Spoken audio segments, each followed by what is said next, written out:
mentioned like finding a good routine, a good skincare routine first to kind of like help transition to using makeup. Are there any products that you like you could verify and be like, this is a pretty good one and it works for me kind of thing?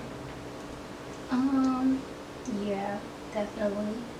I mean, I have like a top 5 just because like I wake up some days and your skin, it's kind of like a journey in itself. Some days it's dry in the wintertime, sometimes it's, you know, oily in the summertime, but you have to kind of listen to your skin, I guess, and kind of watch it. But for me, I have like a combo sensitive, oily, T-zone, but like kind of dry skin. And I really love Derma E products. You can find those at, like Sprouts.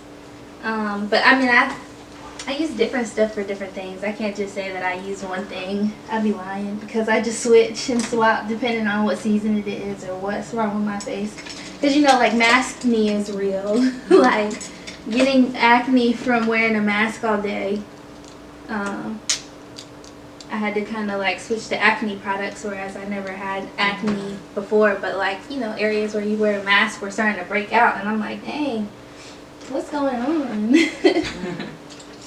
But Derma E, Dermalogica. Now, a product from them that I swear by that I think anybody should try would be the Dermalogica Daily Microfoliant, because I think a lot of people don't exfoliate enough. So when you're talking about like hyperpigmentation or your makeup not looking smooth, it's usually because you don't exfoliate.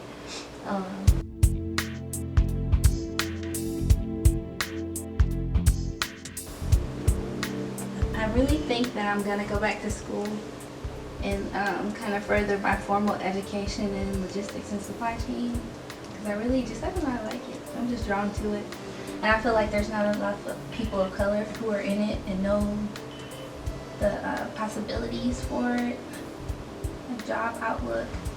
I want to become consumer debt free. I want to kind of follow in y'all's footsteps and start a little business with my sister, a little side hustle. She's an accountant for a Big 4 accounting firm, and so we want to do personal finance tips and things like that. Your sister's an accountant, so what kind of side business do you want to open with her? Financial literacy, financial planning. Because, you know, Black people don't talk about money enough in the sense of, like, how you make it work for you without it being, like, a trend of, oh, you know, I just started 3 years ago. Like, no. My grandma is actually, like, a person who's had money in the stock market for, like, probably 50 years. Wow. And so she's the person who I like to take advice from.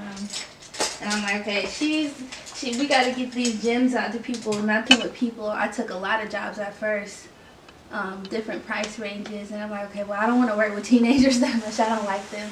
We don't vibe. And I had a teenager like try to not pay me once. It was a bad vibe. So I'm like, okay, I need adults with money. I need grown women who are willing to pay for quality. You know, I'm sitting here putting my heart into it, and she's like, you know, I'm like, okay, I don't work well with, you know, the 18 and under crew. So just, you know, okay, I need to funnel it down to that. And then, okay, price range. I need people who, you know, value my time. You know, I can't work for $30 faces like I did at the beginning, because I have something that I need to be doing regardless at any time that I'm doing business. So.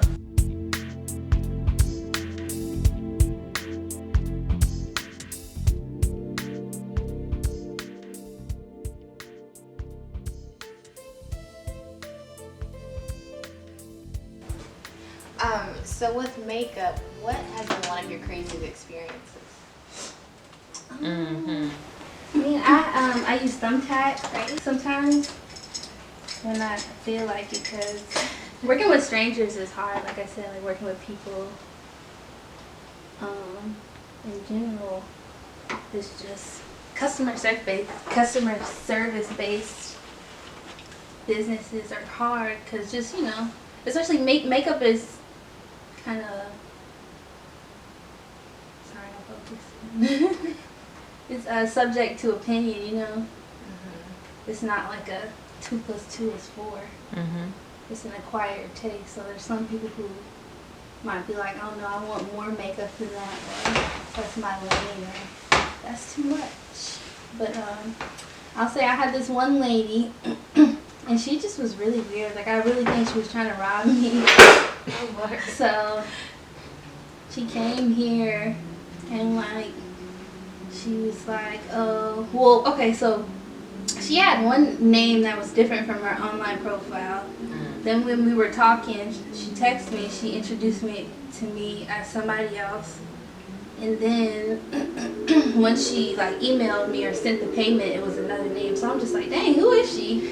And so by the time she gets here, I'm like, can you send me a picture? Especially when I'm working with people online, so I know who's supposed to be coming. And it matches up. So I'm like, okay, she doesn't want to send me a picture. And I'm like, oh, that's kind of weird. And so, but I make sure, I usually always make sure I have people here. Because I used to have, like, my sister used to live with me, so I would make sure that she was here if somebody I didn't know was coming.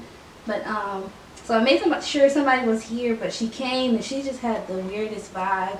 She was like, are you recording me? Is there somebody here? Or, it was just really weird. Asking really strange questions, but that was the craziest experience. And she was like, it was just weird because I mean, I like the way I do makeup, but she really didn't like it, which is not, you know, it's not for everybody. Like I said, it's acquired taste. But it was weird because we like sat and we picked out colors, and she had really bad cystic acne, and she's like, I don't like the texture of my makeup, and I'm like, okay. Well, that's your skin, you know, so whatever. So, you know, I'm not taking it to heart, but it's just like, it was just all around a really weird experience, and I really felt like if there wasn't somebody here, she would have tried something weird. Yeah. Last one lucky. Yeah. Brunchwives is that we need so many people who do so many different things that we can kind of like link them all up to this. Oh my god. This looks amazing. You know, like I'm saying, like you still got your glow and sparkle because you're, you know, taking pictures, but it's not like you're going to a wedding. I love it. I'm excited. Right now, this is my side hustle, my main side hustle. But I'm a logistics and supply chain management instructor at a community college. That's nice. So, and a program coordinator. So I run the entire program and I teach all the courses. So how's that been in 2020? Are you working from home, which like helped your side hustle, or are you on campus, which is a hectic thing in its own? I'm working from home, so it's giving me a lot of flexibility. But necessarily, I don't know that it like boosted my side hustle. Because at first, you know, I wasn't taking clients because I'm like, nah, I don't want to get sick. And I don't want to get anybody sick, not knowing what's going on. You know, in March, people start rescheduling their weddings. I'm like, okay, yeah, it's time to just, you know, shut it down for a little bit.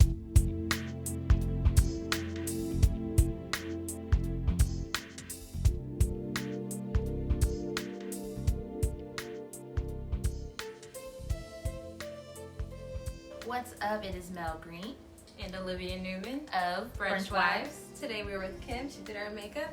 You can follow her at Beats by Katie. Hey guys, my name is Kim. I go by Kimberly Simone. You can find me on Instagram at _Kimberly Simone and at Beats by KD. You can find me online for booking at beatsbykd.com, and that's Beats BEATS by BYKDKD.com.